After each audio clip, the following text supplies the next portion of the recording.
কিছু ছেড়ে এই কৃষ্ণ কথা শ্রবণ করা। কেন?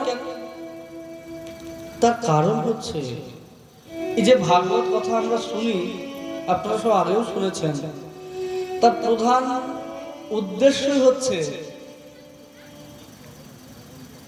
যে আমাদের কি করা কর্তব্য। এখান থেকেই ভাগবতের সৃষ্টি। পরীক্ষিত মহারাজ প্রশ্ন করছেন শুকদেব গোস্বামীকে যে আপনি আমাকে কৃপা করে বলুন, তত্র তত্রান যশায়ুষ্মান ভবেতয়াতি বিনিশ্চিতম পুংসাম একান্তত শ্রেয়স্তন্নং সংসিতমর্হসি।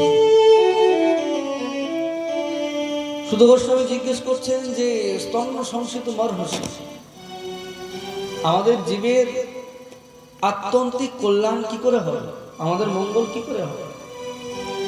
আর পরীক্ষিত মহারাজ প্রশ্ন করছেন যে আসন্ন মৃত্যু পথযাত্রী ব্যক্তির কি করা কর্তব্য। আর এই কথা শুনে শুকদেব গোস্বামী চরণ বললেন, বরিয়ানে হতে প্রশ্ন কৃতং লোকহিতং নিপহ। কি প্রশ্ন করেছে, যে প্রশ্নটার মধ্যে লোকের হিত রয়েছে।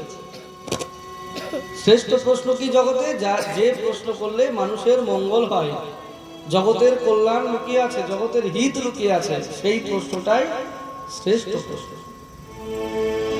আর তুমি সেই প্রশ্নটাই করেছো যে কি না, যার সামনে মৃত্যু তার কি করা উচিত, আসন্ন মৃত্যু পথযাত্রী ব্যক্তির কি করা উচিত। কে জিজ্ঞেস করছে? পরীক্ষিত মহারাজ। কেন না, আমরা জগতের মায়ায় এমন ভাবে ভুলে আছি, এমন ভাবে ডুবে আছি যে আমার কি করা উচিত আমি সেটাই ভুলে গেছি। কিছুদিন আগে আমরা বেড়াতে গেছিলাম উত্তরাখণ্ড। তো উত্তরাখণ্ড থেকে হরিদ্বার থেকে কেদারনাথের দিকে যাচ্ছিলাম। তখন একটা উখি মঠ আছে, ওই উখি মঠে 6 মাস, কেদারনাথে যখন মন্দির বন্ধ থাকে ওই ভগবান এসে উখি মঠে 6 মাস থাকে, ডুলি করে আসে।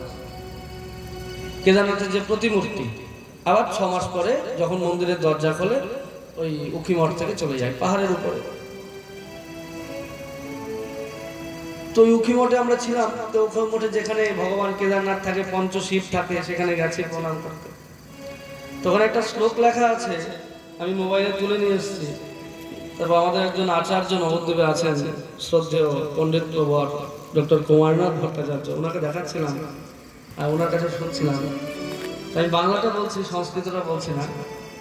মানেটা এরকম যে যার কপালে মৃত্যু লেখা আছে তার আবার আনন্দ কিসে, সে আবার কেন আনন্দ পায়। কি সুন্দর কথা বলো তো। আচ্ছা, মৃত্যু কার কপালে লেখা আছে বলো তো? কার কপালে লেখা আছে বলো? তোমার কপালে নাই? তাহলে ভালো তো, সবারই আছে। আচ্ছা, তাহলে আমাদের সবার কপালে মৃত্যু লেখা আছে, আছে কি নাই? তো যার সামনে মৃত্যু আছে তার কি আনন্দ করা সাজে বলো? সাজে? সাজে না, সাজবের কথা তো। তো আমরা সবাই আনন্দে ব্যস্ত, কত আনন্দ। আজকে এইখানে পিকনিক, কালকে এই 1 জানুয়ারি, পরশু দিন কেক কাটা 25শে ডিসেম্বর, তারপরের দিন এই ফিস্ট হচ্ছে বন্ধুদের নিয়ে, তারপরের দিন এই খাওয়া দাওয়া। আরে ভাই, তুই তো মরে যাবি, এত আনন্দ করে কি হবে?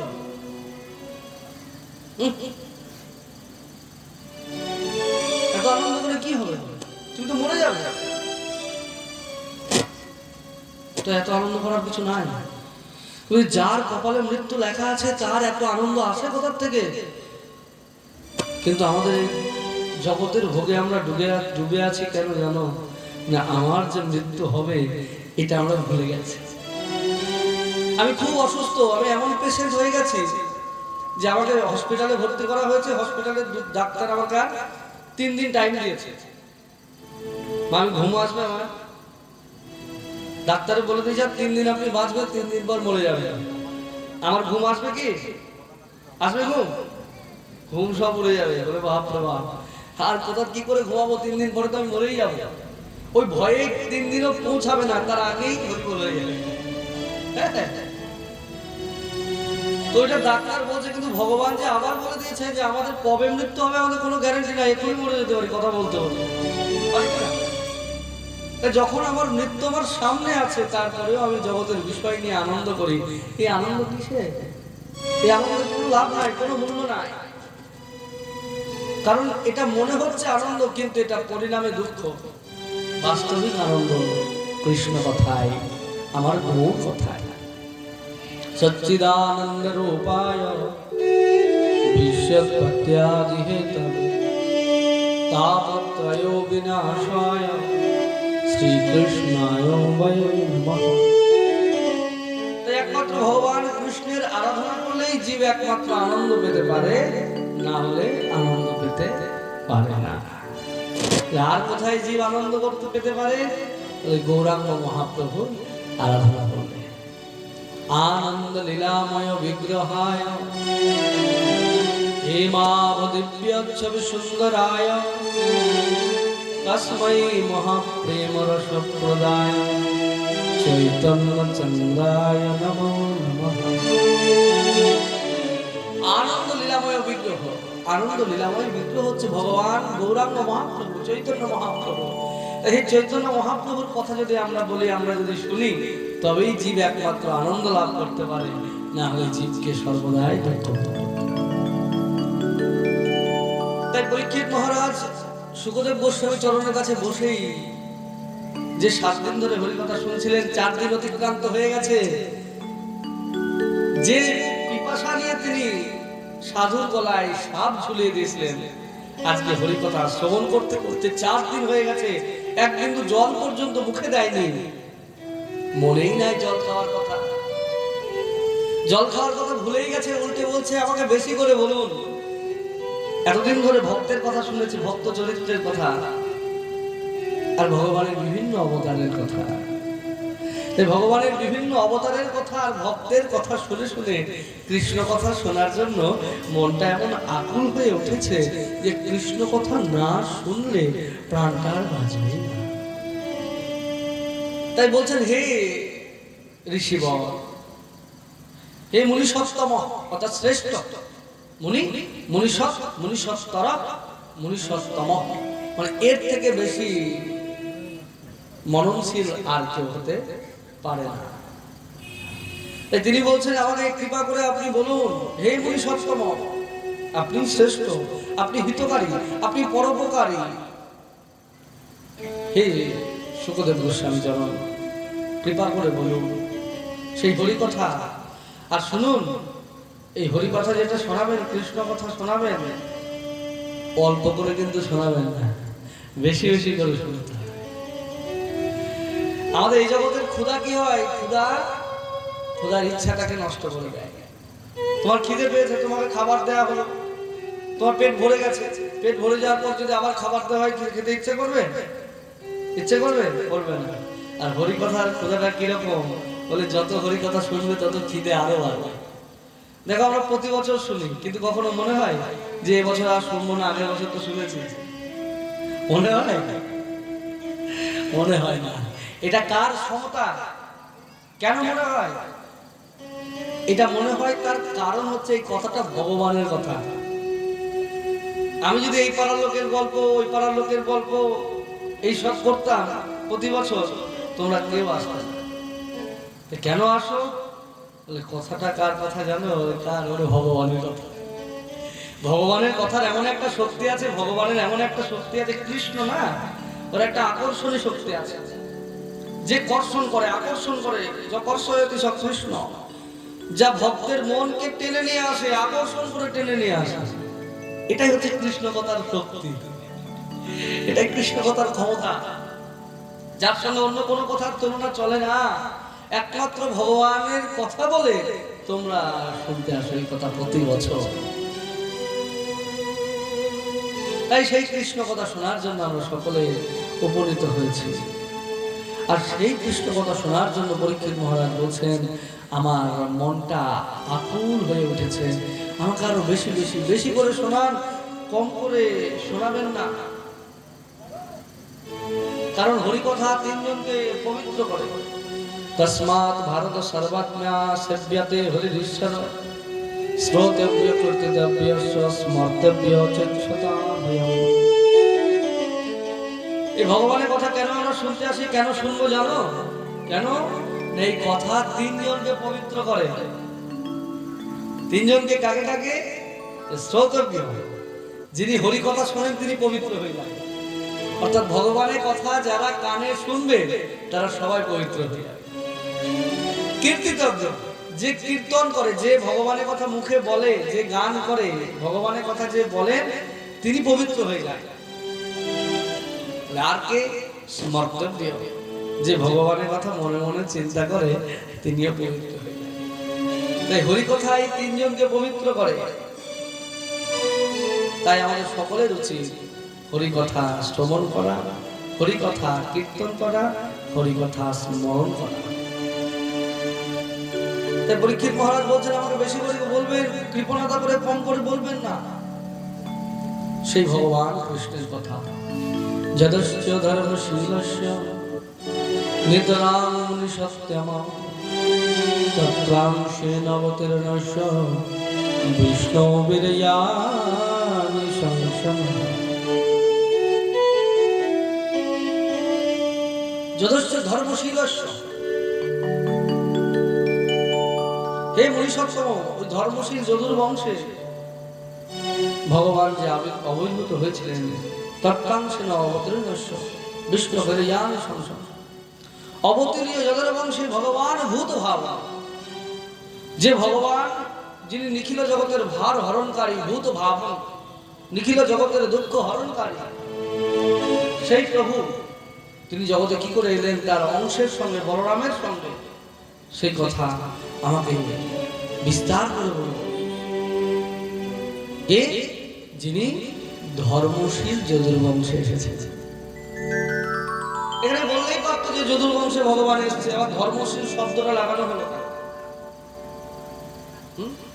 প্রথমে বললো অবতীর্ণ যদুর বংশে ভগবান ভূত ভাব, যে ভগবান যদু বংশে অবতীর্ণ হয়েছিল। আবার বলছে যদশ্চ ধর্মশীলস্য নিতরাং মুনিসত্তম তত্রাংশেন অবতীর্ণস্য বিষ্ণুবীর্যাণি সংসম। যে ভগবান যদুর বংশে এসেছে, সেই যদু আবার কিরকম না ধর্মশীল। যদুকে ধর্মশীল কেন বলা হবে? ধর্মশীল কেন বলা হবে? যে ধর্ম করবে তাকে তো ধর্মশীল বলবে। যদি ধর্ম না মানি আমি, তাহলে আমাকে ধার্মিক বলবে কেউ? আমি যদি ধর্ম না মানি, বলে এটা তো নাস্তিক, ধর্ম মানে না। ধর্ম যে মানে না তার কোনো অস্তিত্বই নাই। তাহলে যদু মহারাজ কি ধর্মশীল ছিল, এটা আলাদা করে বলার কি দরকার? বলে বলার প্রয়োজন আছে। কেন? বলে যাতে আমাদের মনে কোনো রকম সন্দেহ না থাকে। যার জন্য বিশেষ করে বলে দিচ্ছে যে এটা ধর্মশীল। মনের মধ্যে যদি প্রশ্ন আসে, কেন প্রশ্ন আসবে? তার প্রশ্নও আসলে দেখতে হবে যে ধর্মের যে লক্ষণ থাকে সেগুলো যদু মহারাজের মধ্যে আছে কিনা। যদি সেই লক্ষণগুলো যদি মহারাজের মধ্যে থাকে তবে তাকে ধর্মশীল বলা যাবে। আর ধার্মিকের যে লক্ষণগুলো যদি যদু মহারাজের মধ্যে না থাকে তাহলে তাকে ধর্মশীল বলা যাবে না। ধর্মের কি কি লক্ষণ? ধর্মের তো অনেক লক্ষণ আছে, লক্ষণের তো শেষ নেই। মহাভারত বলছে অহিংসা লক্ষণও ধর্ম, হিংসাটা অধর্ম লক্ষণ। অহিংসাটা হচ্ছে ধর্মের লক্ষণ, হিংসাটা হচ্ছে অধর্মের লক্ষণ। আবার বেদ বলছেন বেদ প্রণীহিত ধর্ম অধর্মস্তৎ বিপর্যয়। বেদ যেটা প্রণয়ন করেছে সেটাই ধর্ম, বাকি সব অধর্ম। আর অধর্ম এক সময় ধ্বংস হয়ে যাবে।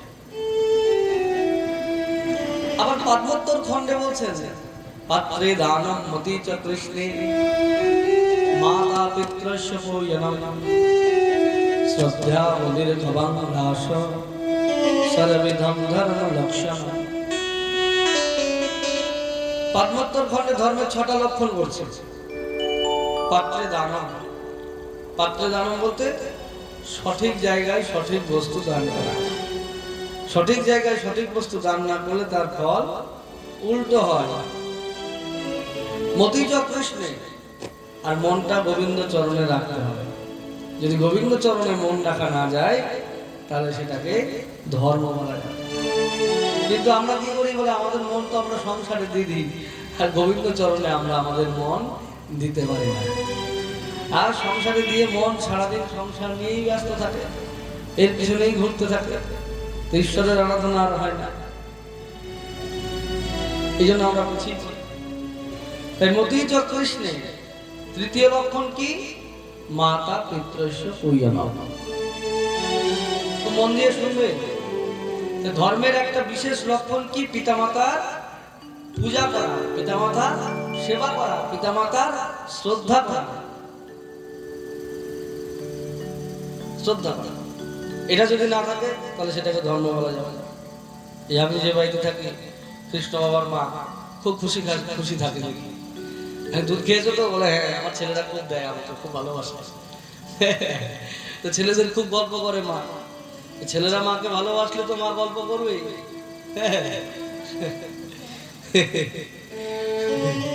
তো তো প্রত্যেকের উচিত যে পিতামাতার সেবা করা, কারণ পিতামাতা সবসময় সন্তানের জন্য করে যায়। তারা কখনো চিন্তা করে না যে সন্তান আমার জন্য করবে, আশা করে না।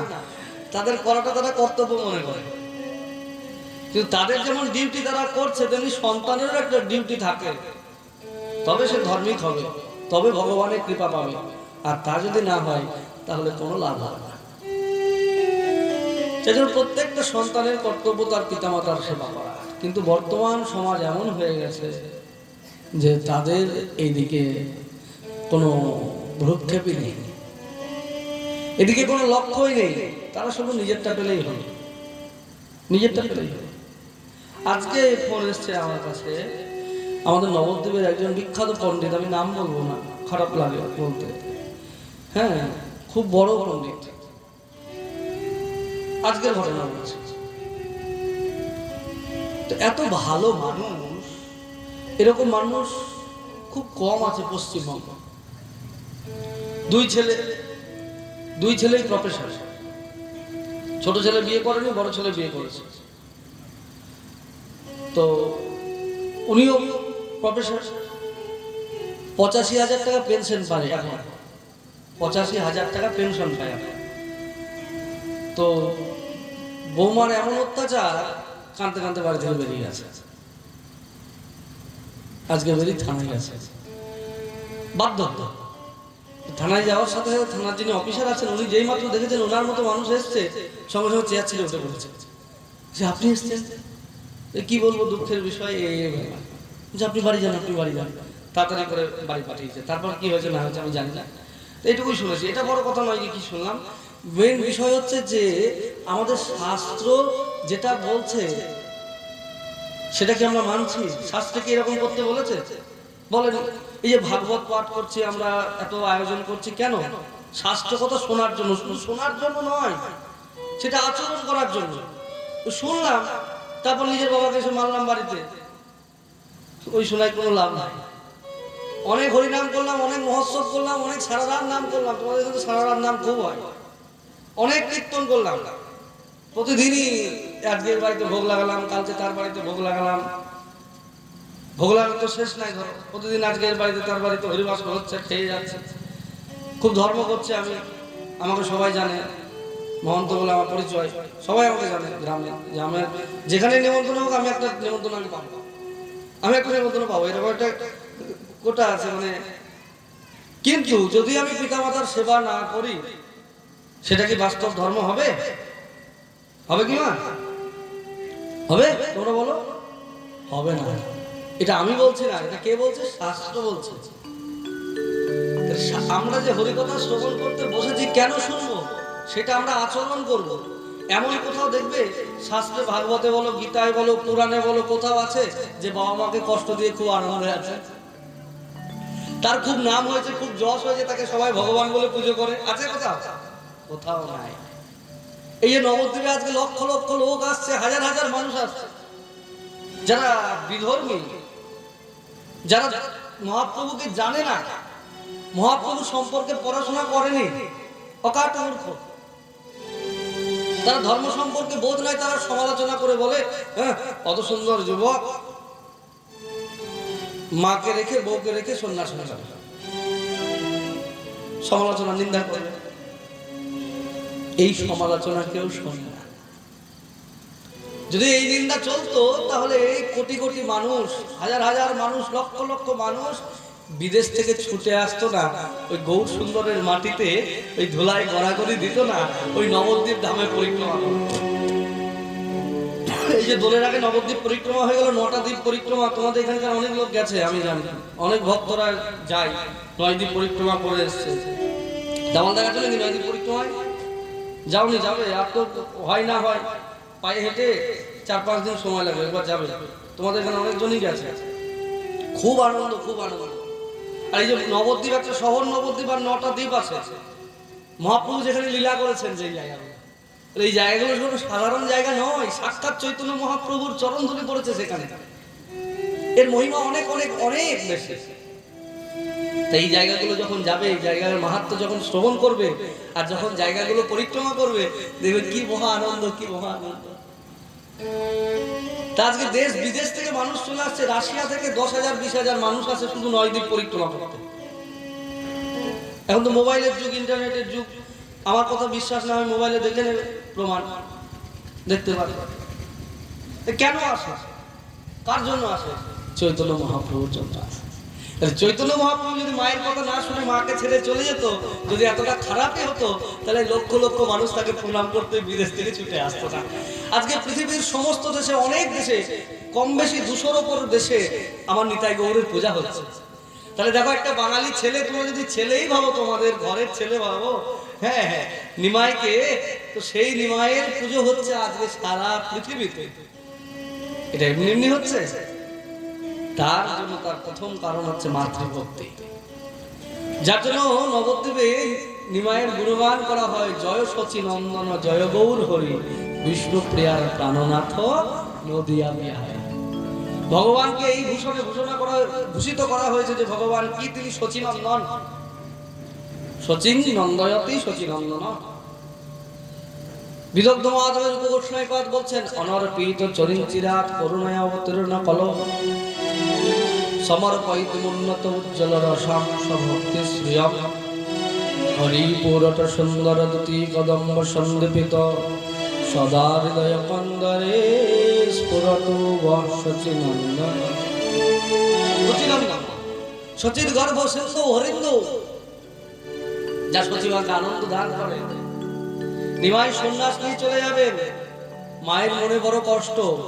মাকে কষ্ট দিয়ে তো ছেলে যাবে না, যে মা তুমি অনুমতি দাও, তুমি তো অনুমতি না দিলে আমি যেতে পারবো না। মা বলতে, শোন বাবা, আমি অনুমতি দিতে পারি, কিন্তু আমার একটা কথা রাখতে হবে। বলে কি কথা? বলে সন্ন্যাস নিয়ে তুই নীলাচলে থাকবি, পুরীতে থাকবি। বলে এত জায়গা থাকতে পুরী কেন বললো? না, মা জানে বাঙালিরা ঘুরতে ভালোবাসে তো, আর বেশি দূরে তীর্থ করতে যাক আর না যাক, ওই কাছাকাছি পুরীটা আসে, ওই টুক করে গিয়ে পুরী ঘুরে আসে। হ্যাঁ, টুক করে পুরী ঘুরে আসে। তো মা দেখছে এত বাঙালিরা পুরী যায়, আমার নিমাই যদি পুরীতে থাকে, সারা বছর কত মানুষ যায়, আমি আমার ছেলের খবরটা তো পাবো, যে আমার ছেলেটা কেমন আছে আমি শুনতে তো পাবো। তাই মা বলছেন যে নিমাই, তুই আমায় কথা দিয়ে দে, তুই সন্ন্যাস নিলে তুই পুরী ধামে থাকবি। নিমাই মাকে কথা দিয়েছিলেন যে মা আমি পুরীতে থাকবো, ছিলেনও তাই। আমাদের ভজনের মূল যেটা জায়গা, সেই জায়গাটা হচ্ছে বৃন্দাবন, রাধা গোবিন্দের যুগল মিলন মাধুরী, যেখানে বিকশিত প্রস্ফুটিত হয়েছেন এবং হচ্ছেন, সেই জায়গাটাই হচ্ছে ভজনের উৎকর্ষ জায়গা। সেই বৃন্দাবনে মহাপ্রভু তার সঙ্গের পার্শ্বদেরকে সবাইকে পাঠালেন, রূপকে বললেন, সনাতনকে বললেন, তোমরা সব বৃন্দাবনে যাও, বৃন্দাবনে যাও, বৃন্দাবনে যাও। কিন্তু নিজে বৃন্দাবনে গেলেন না। নিজে কেন বৃন্দাবনে গেলেন না? কেন গেল না? মা নিষেধ করে দিয়েছে, মা বলেছে পুরীতে থাকতে হবে, তাই তিনি পুরীতেই থাকলেন। আর পুরীতে থাকলেন বলে মায়ের কথা শুনে বৃন্দাবনে গেলেন না। তার জন্য মহাপ্রভুর কেউ নিন্দা করে না, সবাই মহাপ্রভুর প্রশংসা করে। কেন? সে মাতৃবাক্যকে শুনেছে। তাই মহাপ্রভুর নিত্য অবস্থান 4 জায়গায়, 4 জায়গায় সব সময় থাকে মহাপ্রভু। কোথায় কোথায়?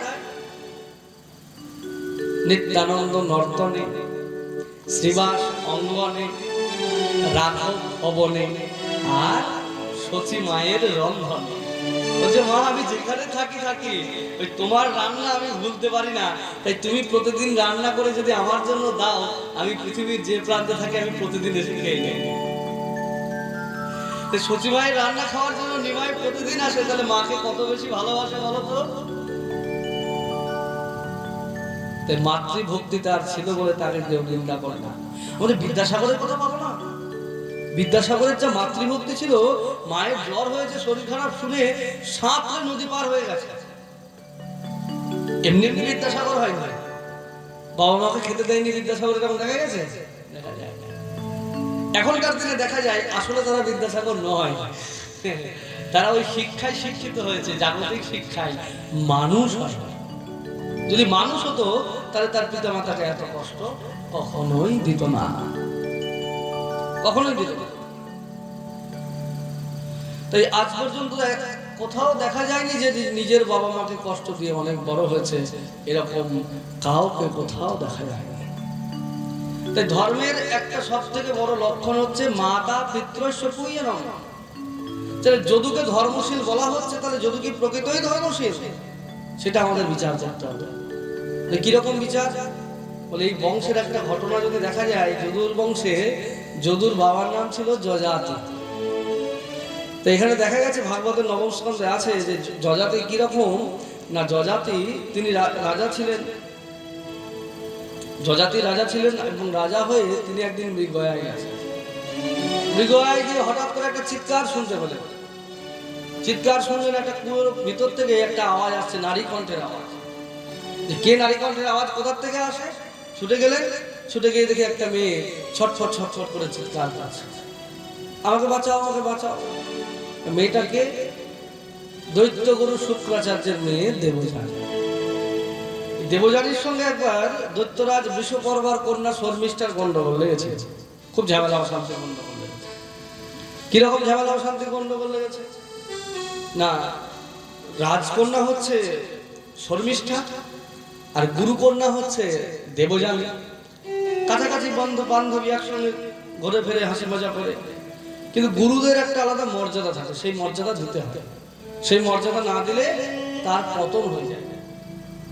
তো একদিন একটা পুষ্করিণীতে স্নান করতে গেছে, আর স্নান করতে গিয়ে সেখানে দেবযানী শর্মিষ্ঠা সবাই স্নান করতে নেমেছে। নামার পর উঠেছে, ওঠার পর ভুল করে কি হয়েছে না, দেবযানীর কাপড় শর্মিষ্ঠা পরে পড়েছে। এখন দেবযানী উঠে দেখছে ওর কাপড় নাই, ওর কাপড় কোথায় গেছে? শর্মিষ্ঠা পড়েছে। সঙ্গে সঙ্গে ক্রোধে একবারে রক্তচক্ষু হয়ে গেছে। এত বড় স্পর্ধা যে গুরু পুত্রী আমি গুরুদেবের মেয়ে, আর আমার পোশাক তুই পরেছিস, পাপিষ্ঠ, পাপিষ্ঠ তুই। এরকম করে খুব অপমান অপমান অপমান প্রচুর অপমান করেছে, এত অপমান করেছে যে তোর বিবাহ ঠিক মতো হবে না, এই হবে না, সেই হবে না, অনেক অপমান করেছে। তো শর্মিষ্ঠা বলেছে যে তুমি আমাকে বিনা দোষে এরকম করে অপমান করছো, আমি এত কিছু দোষ করিনি, আমি বুঝতে পারিনি, আমি না বুঝে করেছি এটা, আমি জানি না, আমি ভুল ইচ্ছা করে করিনি, আমি না বুঝে করেছি, তার জন্য আমার এরকম করছো। আমি তোমায় অভিশাপ দিচ্ছি, তুমি ব্রাহ্মণের কন্যা, কিন্তু তুমি কোনো ব্রাহ্মণ গ্রহণ করবে না, ব্রাহ্মণের সঙ্গে তোমার বিয়ে। অভিশাপ হয়ে গেছে। ঠিক তাই একদিন ওই দেবযানীকে এরকম করে ঝগড়া অশান্তি করতে করতে ওরা ওই বিবস্ত্র অবস্থায় কুয়োর মধ্যে ফেলে দিয়েছে। কুয়োর মধ্যে পড়ে আছে, কাপড়ে বস্ত্র নাই, চিৎকার করছে বাঁচাও বাঁচাও। এমন সময় রাজা যজাতি ওই রাস্তা দিয়ে গেছে। তিনি নারী কণ্ঠের আওয়াজ শুনে সেখানে প্রবেশ করেছেন, আর প্রবেশ করেই ওই হাত ধরে দেবযানীকে তুলেছে। তখনকার দিনে বিবাহের তো অনেক সিস্টেম আছে, একটা সিস্টেম হচ্ছে পানি গ্রহণ। পানি মানে হাত, মানে হাত ধরলেই বলো তো তোমার বিয়ে হয়ে গেছে, আর তার আর বিয়ে হবে, ওর হাত ধরে নিয়েছে, ওর সঙ্গে বিয়ে হয়ে গেল। তো যজাতি এখন হাত ধরেছে দেবযানীর, তার মানে দেবযানীর সঙ্গে যজাতির বিয়ে হয়ে গেল। এখন যজাতি হচ্ছে ক্ষত্রিয় আর দেবযানী ব্রাহ্মণ। আর দেবযানী বলেছেন যে আমার যখন বিয়ে হবে, আমার বিয়েতে তোকে দাসী করে যেতে হবে। আমি রাজার মেয়ে, আমি কেন দাসী যাবো? তুই যদি আমার সঙ্গে না যাস, আমার বাবা আর তোদের সঙ্গে থাকবে। এবার দৈত্যগুরু শুক্রাচার্য সবসময় মেয়ের টান টানে। মেয়েকে এরকম অপমানিত হয়েছে বলে বাবা আমাকে চূড়ান্ত অপমানিত হতে হয়েছে। কে অপমান করেছে? আমাকে অপমান করেছে ওই তোমাদের রাজার কন্যা শর্মিষ্ঠা। তাই তুমি বলো, তুমি আর রাজার কাছে যাবে না, তুমি রাজার থেকে কিছু নেবে না, তুমি রাজাকে কোনো সাহায্য করবে না, ওখান থেকে বেরিয়ে এসো। শুক্রাচার্য বলছে তোমার মেয়ে আমার মেয়েকে অপমান করেছে, আমি আজ থেকে তোমার কাছে আর থাকবো না, আমি চললাম। এখন গুরু চলে গেলে শক্তি পাবে কোথায়? সব অসুরদের শক্তি চলে যাবে, তারা যুদ্ধ করবে কি করে? যুদ্ধ করার সামর্থ্য হারিয়ে ফেলবে, সেই শক্তি নাই তাদের মধ্যে। সঙ্গে সঙ্গে বলছে না গুরুদেব আপনি থাকুন, আপনি থাকুন, আপনি থাকুন। ওই থাকতে পারি কিন্তু একটা শর্তে। কি শর্তে? আমার মেয়ের যখন বিয়ে হবে তোমার মেয়েকে আমার মেয়ের দাসী হয়ে যেতে হবে। তো সমাজে রক্ষার জন্য কি করা হলো? তখন দেবযানী মানতে হলো এই কথা, শর্মিষ্ঠা। কেন না দৈত্যকুল না হলে ধ্বংস হয়ে যাবে, দেবতারা আক্রমণ করে দৈত্যকুলকে ধ্বংস করে দেবে। তাই দৈত্যকুলকে রাখার জন্য তাকে এই কথা মানতে হলো এবং মেনে দেবযানীর সঙ্গে যখন যযাতির বিয়ে হয় তখন শর্মিষ্ঠা দাসী হয়ে যায়। এখন রাজার মেয়ে দাসী হয়ে গেলে কি হবে? তার তো একটা মর্যাদা সম্মান আছে। তো যযাতি তাকেও কিন্তু ভালো মর্যাদায় রেখেছে, কিন্তু তাকে দেবযানীর কাজ করতে হয়, দেবযানীর কাপড় কাচতে হয়, দেবযানীর খাবার তৈরি করতে হয়, দাসীর মতো কাজ করতে হয়। দাসী হয়ে গেছে। এরকম করে দিন চলে। কিন্তু রাজকন্যা ও পরমা সুন্দরী, এত সুন্দরী দেখতে শর্মিষ্ঠা, রাজকন্যা বলে কথা। তো ওই কাজ করতে করতে কখন কখন রাজা যযাতির শর্মিষ্ঠাকে ভালো লাগে, শর্মিষ্ঠাকে ভালো লাগে, গোপনে লুকিয়ে বিয়ে করে ফেলেছে। এখন তো কেউ বোঝা যায়নি। তো দেখা গেল যে যখন বাচ্চা কাচ্চা হয় তখন বোঝা যায়। এই দেবযানীর 3টে ছেলে হয়েছে, দ্রুহু, অনু, পুরু, আর এর যদু আর তুর্বসু 2টো ছেলে। এর 2 পুত্র ওর 3 পুত্র। তো দেবযানী ভাবছে এর তো বিয়ে হয়নি, তাহলে ছেলে হলো কি? এটা তো আশ্চর্য ব্যাপার, আমাকে তথ্য নিতে হবে, খবর নিতে হবে, এটা কেন হলো। তো খবর নিয়ে দেখে যে এই ছেলেগুলোর স্বামী, আর যেই মাত্র শুনেছে যে আমার স্বামী এরকম কাজ করেছে সঙ্গে সঙ্গে তো তেলে বুকুনে জ্বলে উঠে। আর জ্বলে বলে এত বড় সাহস তোমার, তুমি আমাকে লুকিয়ে গোপন করে আমাকে ঠকিয়ে তুমি আরেকটা বিয়ে করেছো, এক্ষুনি তোমার আমি তেজ আমি দেখাচ্ছি। দাদা বলেই কাঁদতে কাঁদতে বাপের ঘরে গেছে, বাবা বাবা বাবা আমি খুব দুঃখ পেয়েছি। বলে এই মা কি হয়েছে তোর, তুই এত কান্না করছিস কেন? আর বাবা মেয়ের কান্না সহ্য করতে পারে না, কি হয়েছে তোর? বলে দেখো দেখো তোমার জামাই আমাকে লুকিয়ে রেখে আরেকটা বিয়ে করেছে, শর্মিষ্ঠাকে বিয়ে করেছে। তুমি একটা অভিশাপ দাও ওকে, যে কামনার তেজে ও আরেকটা বিয়ে করলো ওর কামনা যেন নষ্ট হয়ে যায়, ওর সমস্ত তেজ যেন নষ্ট হয়ে যায়, তার সমস্ত যৌবন শক্তি যেন চলে যায়। সঙ্গে সঙ্গে মেয়ের কান্না থেকে শুক্রাচার্য স্থির থাকতে পারেনি, ও ক্রোধে ক্রোধান্বিত হয়ে গেল। আর ক্রোধান্বিত হয়ে অভিশাপ দিয়ে দিল যে যাও যযাতি তোমার সমস্ত যৌবন চঞ্চল। আর কি খুশি দেবযানী, দারুণ খুশি, বলে ঠিক হয়েছে, এবার ঠিক হয়েছে, বোঝো ঠেলা এবার ঠিক হয়েছে, খুব খুশি। আর খুব খুশি হয়ে নাচতে নাচতে এবার বরের ঠেলাটা দেখার জন্য বাড়ি এসছে।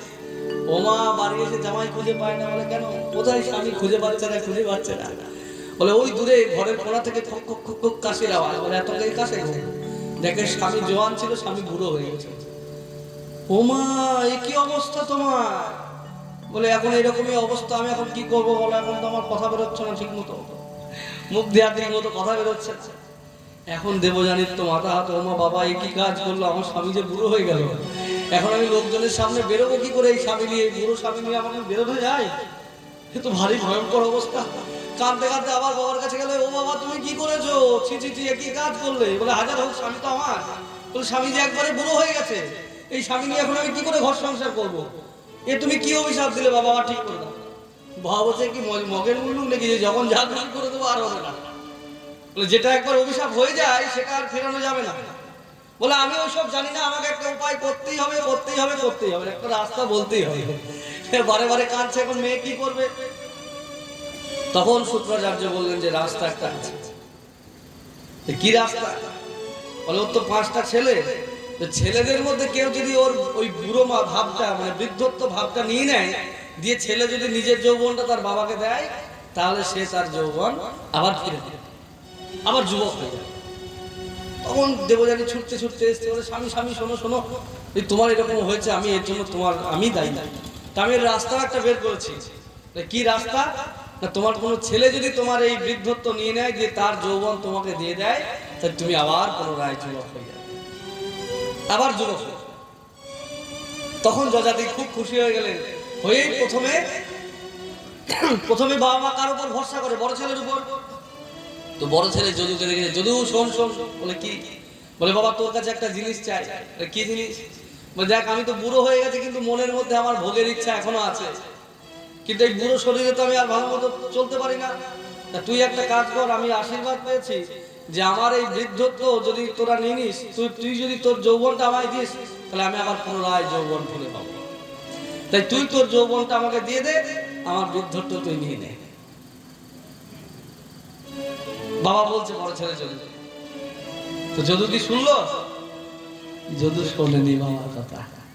বলছে না বাবা, এই কাজটা আমি করতে পারবো না। তাহলে একটু আগে কি বললাম? ধর্মশীল কাকে বলে? যে বাবা মায়ের কথা শোনে, যে বাবা মায়ের কথা মানে। আর এখানে কি দেখলাম? যদু বাবার কথা শুনলো, বাবা বললো তোর যৌবনটা আমায় দিয়ে দে, আমার বৃদ্ধত্ব তুই নে। যদু বললো আমি দেবো না। দিল? দিল না। তাহলে যদু কি ধর্মশীল? একই না? হ্যাঁ না। তাহলে এখানে বললো যে যদশ্চ ধর্মশীল নিতরাং মনি সত্তম তত্রাং সেই নবতের নৈশ্য বিষ্ণু বিরিয়ানি সত্তম। তাহলে কি ভুল বললো? ভুল বললো? ভুল বলে না। তাহলে কি করে মিল হলো? তখনই বলছো না এটা ঠিক না, আবার বলছো না এটা ভুল। ওটা তাহলে কি হয়? ঠিক না হলে ভুল, ঠিক। যখন বলছো ঠিক না, আবার বলছো ভুল না। আসলে এইভাবে বিচার হবে না। যদু প্রকৃতই ধর্মশীল, এই কথাটা শোনেনি মানে এই নয় যে সে ধর্মশীল নয়। কেন না, সে বাবাকে বলছে বাবা আমি তোমাকে এই যৌবনটা দিতে রাজি আছি, কিন্তু তার একটা শর্ত আছে। কি শর্ত? তুমি আমাকে কথা দাও তুমি আমার যৌবন নিয়ে হরিভজন করবে, যদি হরিভজন করো আমি আমার যৌবনে খুলি দিব। কিন্তু তুমি তো এই জীবনটাকে, এই যৌবনটা নিয়ে কামনায় নষ্ট করবে। এই জীবন তো কামনার জন্য নয়। এই মানব জীবন পেয়েছে, এই জীবন কি বারে বারে পাবো?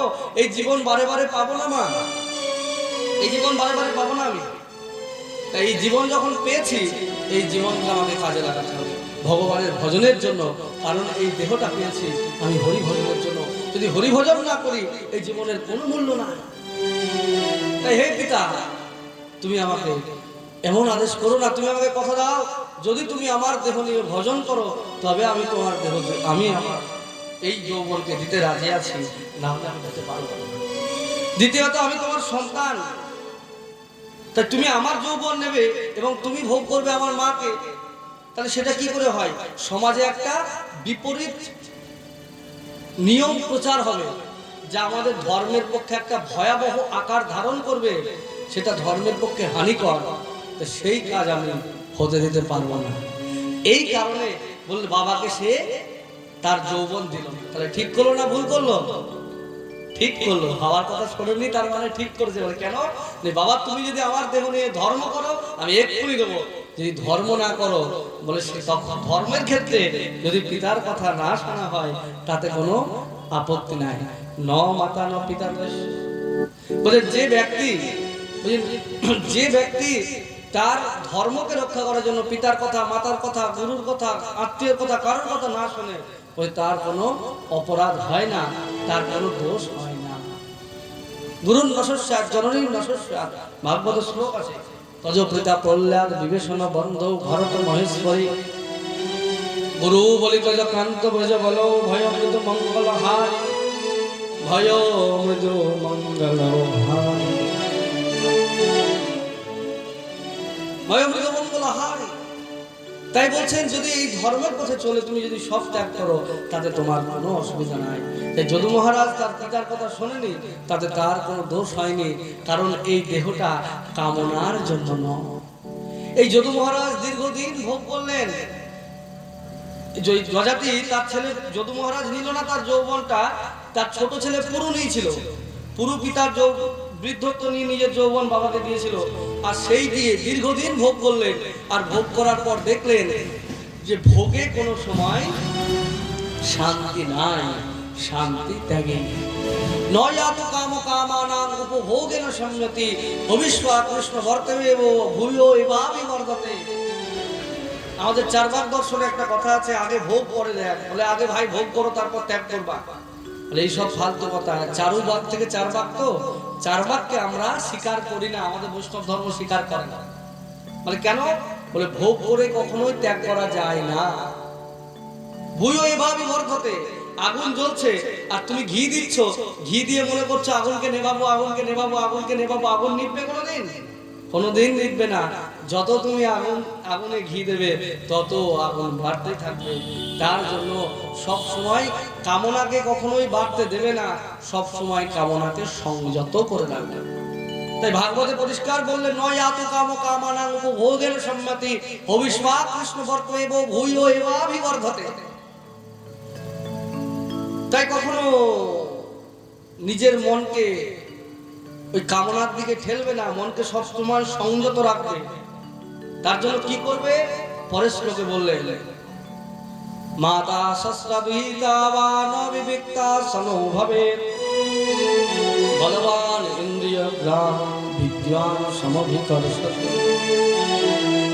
তাই নিজের ইন্দ্রিয়কে সংযত করার জন্য কখনোই নিজের মায়ের সঙ্গে, নিজের শাশুড়ির সঙ্গে, নিজের শালীর সাথে বা নিজের অন্য কোনো কন্যা সম্বন্ধীয় স্ত্রী জাতির সঙ্গে কখনোই একাকী থাকবে না। নিজের স্ত্রী ব্যতীত অন্য কোনো রমণীর সঙ্গে একা থাকবে না। ভাগবতে বলেছে, দশম স্কন্ধের বলছেন শ্লোকগুলো। যখন নবমে বলেছেন, যখন এগুলো বর্ণনা চলছেন, বেদব্যাস লিখছেন, এমন সময় বেদব্যাসের কাছে বসছিল ঋষি জৈমি। বেদব্যাস তো বেদকে ভাগ করেছে বলে তার নাম বেদব্যাস। ঋক, সাম, যজু, অথর্ব 4টে বেদকে ভাগ করেছেন। ঋগ্বেদের দায়িত্ব দিয়েছে পৈলকে, সামবেদের দায়িত্ব দিয়েছে জৈমিনীকে, হ্যাঁ, অথর্ববেদের সুমন্তকে, যজুর্বেদের বৈষম্পায়নকে।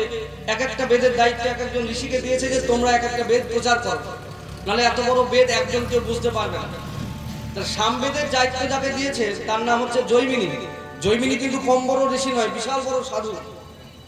যেদিন ভাগবতের এই অংশটা লিখছেন বেদব্যাস, তখন জৈমিনী বসেছিল। জৈমিনী বলছেন, গুরুদেব এটা কি লিখছেন? সাধারণ মানুষের ভুল হতে পারে, চিত্ত চঞ্চল হতে পারে। আবার বিদ্বান শব্দটা লাগিয়েছেন আপনি, যে বিদ্বান ব্যক্তিকে চঞ্চল করে দিতে পারে, পাগল করে দিতে পারে, এমনই শক্তি এর। বিদ্যান সমভিকর্ষতি, এটা কি করে হয়? সাধারণ মানুষ ভুল হতে পারে, বিদ্বান মানুষের কখনো ভুল হতে পারে না। এটা আপনি ঠিক লিখলেন। গুরুদেব বেদব্যাস হাসছেন। ঠিক আছে, তুমি যখন বলছো তুই যাও। এটা আমি কেন লিখলাম তার উত্তর আমি আজ দেব না, তার উত্তর আমি তোমায় পরে। তুমি এখন তোমার নিজের আশ্রমে ফিরে যাও। আর এই আশ্রমে ফিরে যাওয়ার কথা বলেই তখন সেখানে চলে গেলেন। তিনি নিজের আশ্রমে ফিরে গেলেন। আর আশ্রমে যেই মাত্র ফিরে গেছেন, আশ্রমে দেখছেন যে সেখানে আশ্রমে বসে আছেন। কয়েকদিন পরে হঠাৎ করে একটা ঝড় হচ্ছে, খুব বৃষ্টি, ঝঙ্কার, ঝড় হচ্ছে। এমন সময় কি হয়েছে? এমন সময় একটা মেয়ে একা ওই জঙ্গলের মধ্যে ঘুরছে। সে কোথাও আশ্রয় না পেয়ে এই ঋষির আশ্রমে ঢুকে গেছে। আর যেই মাত্র ঋষির আশ্রমে ঢুকে গেছে, ঋষি বলছে, আমার এখানে কোনো মেয়েদের স্থান নাই, আমাদের এখানে কোনো মেয়েদের স্থান নাই। আরে ঋষিবর, আমি ঠান্ডার মধ্যে একা একা পড়ে গেছে, আমাকে তো এখন জঙ্গলে বাঘ ভাল্লুকে খেয়ে ফেলতে পারে, আমাকে আপনি রক্ষা করুন। ঠিক আছে, যাও, ঘরে যাও, ঘরে গিয়ে দরজা বন্ধ করে দাও, বাইরে কিন্তু আসবে না, আর খুলবে না কখনো। এখানে আমাদের মায়াবী আছে, আমি বললেও বিশ্বাস করবে না। এইভাবে বারে বলছে। মেয়েটা ঘরে ঢুকে দরজা লাগিয়ে বসে আছে। একটু পরে জৈমিনী মনে হচ্ছে, আরে আমি যাকে ঘরে রাখলাম সে আমার অতিথি। এখন অতিথির সেবা করা গৃহস্থের কর্তব্য। মেয়েটা কিছু খেলো কিনা আমি তো জিজ্ঞেস করলাম না। আর ও তো ঠান্ডায় ভিজে বৃষ্টিতে কাঁপছিল, তো ও তো ওই শীত বস্ত্র পরে ওর তো আরো কষ্ট হবে। আমি তো ওকে একটা পরার জন্য একটা কাপড় দিয়ে দিতে পারতাম, একটা কাপড় একটু খাবার দিয়ে বলতাম তুমি চলে যাও, বলতে পারতাম। তা তো আমি বলিনি। আরে এ তো আমি ঠিক করিনি, এ তো বলে অন্যায় করেছে। বাড়িতে একজন এলে তার খোঁজ নেওয়া তো কর্তব্য আমাদের। তখন একটু খাবার আর একটা পোশাক নিয়ে ভাবছে, যাই আমি একটু বলি না। এই রমণী, খোলো। এই না, আমি খুলবো না, এখানে অনেক মায়াবী আছে, আমাকে ঋষি জৈমিনী বলেছেন দরজা খুলতে না। বলে, আরে আমি তো জৈমিনীই বলছি, খোলো, কিচ্ছু হবে না, আমি বলে, আচ্ছা ঠিক আছে। তখন বৃষ্টিটা আস্তে আস্তে থেমে গেছে। আকাশে চাঁদের আলো সুন্দরভাবে ফুটে উঠেছে। আর ওই সাধুর দরজা দিয়ে ওই চাঁদের আলো প্রকাশ ঢুকছে আর ঢুকে সেই রমণীটা আর মুখের মধ্যে পড়ছে। আর মেয়েটা এমনিতেই সুন্দরী, তারপরে বৃষ্টিতে ভিজে গেছে না, ভেজার পর আরো সুন্দর লাগছে। তারপরে চাঁদের আলো যখন তার গায়ে লাগছে তখন রূপটা আরো সুন্দর হয়ে গেছে। আর এই রূপ দেখে ওকে যে খাবার দিতে গেছিল আর কাপড় দিতে গেছিল এটা ভুলে গেছে, ওই মুখের দিকে তাকিয়ে আছে। জমিনী দেখে মুখের দিকে তাকিয়ে আস্তে আস্তে এগিয়ে যায়, বলে আমার তো বড় ভুল হয়েছে, তোমার তো খবর নেওয়া উচিত ছিল, আমি তো খবর নিতে পারিনি। মুখে কথা বলছে আর মেয়েটার দিকে ওই এগিয়ে যাচ্ছে। মেয়েটা বলছে এ কি হচ্ছে, সাধু আমার দিকে কেন এগিয়ে যাচ্ছে, এই মা এ কি করছে। মেয়েটা আস্তে আস্তে পিছোই, ও যত পিছিয়ে যায় সাধু তত ওই জৈমিনী তত এগিয়ে যায়। মেয়ে আরো পিছিয়ে যায়, জৈমিনী আরো এগিয়ে যায়। আর এগিয়ে যেতে মেয়েটাকে ধরার জন্য জোরে করে দৌড়ে যাচ্ছে, আর মেয়েটা ভয়ে ছুটে পালিয়ে যাচ্ছে। আরো জোরে গিয়ে মেয়েটাকে জড়িয়ে ধরে কোলের মধ্যে তুলেছেন। আর যেই মাত্র জড়িয়ে ধরে খুলে তুলেছেন সঙ্গে সঙ্গে এক অলৌকিক আশ্চর্য ঘটনা ঘটলো। যে কি হলো, দেখলো ওর মেয়েটার মেয়ে নাই, ওই গুরুদেব বেদব্যাস হয়েছে। আর যেই মাত্র দেখেছে গুরুদেব বেদব্যাস সঙ্গে সঙ্গে হাত ছেড়ে দিয়েছে। গুরুদেব আপনি এখানে, আপনি? গুরুদেব বেদব্যাস আসছে। তাহলে জৈমিনী বলেছিলাম না, মাতা সস্তা দুহিতাবা নবিমিত্তা সমভবে বলবান ইন্দ্রিয় গ্রাম বিদ্যান সমভিকর্ষতি। এই ইন্দ্রিয়ের তেজ এত বলবান যে বিদ্যান ব্যক্তি, বুদ্ধিমান ব্যক্তিকে যে কোনো মুহূর্তে ভুল করে দিতে পারে। তাই বড় সাবধান, বড় সাবধান। না গুরুদেব আপনি ঠিক বলেছেন। তাই এইভাবে আমাদের শিক্ষা নিতে হবে যে আমাদের ইন্দ্রিয়কে কারায়ত্ত করে আমাদের ভগবত ধর্মের পথে এগিয়ে যেতে হবে। অবতীর্য জলের বংশে ভগবান ভূত ভাবন কৃতবান জানি বিশ্বআত্মা তানি দৌবদ বিস্তরাত নিবৃত্ত তর্ষয় উপগীয় মানাত ভব সদা সত্র মনোবিরামান কৌত্তম শ্লোক গুণানুবাদাত পুমান বিরাজিত বিনা অশুভনা। বলে এই জগতে হরি কথা শোনে না এমন ব্যক্তি একমাত্র আত্মঘাতী ব্যাধ ছাড়া আর কেউ হতে পারে না। আর সবার হরি কথাতেই রুচি থাকে। আমাদের যেন হরি কথায় রুচি থাকে, এই জন্যই মা এই হরি কথার আয়োজন। তো আজকে একটা বিশেষ কারণে আমাকে পাঠ বিশ্রাম রাখতে হবে, আপনারা কেউ যাবেন না। আমাদের এখানে নবদ্বীপ থেকে ভাইরা এসছে এবং শ্রীধাম রাধাকুণ্ড থেকে এবার দুজন নতুন ভাই এসছে। আগের বারে আমাদের অন্যজন আসে, ইনারা এসছেন শ্রীধাম রাধাকুণ্ড বৃন্দাবন থেকে। তো ওরা অনেক ভজন কীর্তন করবে। এখন পাঠের কীর্তন হবে, পাঠের কীর্তনের পর আরতি হবে, আরতির পর অনেক কীর্তন হবে, বৃন্দাবনের গান হবে, আপনারা শ্রবণ করুন। আমাকে আজকে সংক্ষেপে বিশ্রাম রাখতে হচ্ছে। আমি কাল থেকে আবার আমরা অনেক বেশি বেশি করে হরিকথা শুনবো। নিতাই গৌর সীতানাথ প্রেমানন্দে হরি হরি বল। জয় জয় শ্রী রাধে শ্যাম। বলে ভগবান কৃষ্ণ কন্হैया লাল কি, বলে রাধা রানী কি, বলে চৈতন্য মহাপ্রভু কি, বলে নিতাই চাঁদ কি, বলে সীতানাথ অদ্বৈত প্রভু কি। জয় জয় শ্রী রাধে। এখন কেউ উঠবেন না, এখন পাঠের কীর্তন হবে। পাঠের কীর্তনের পর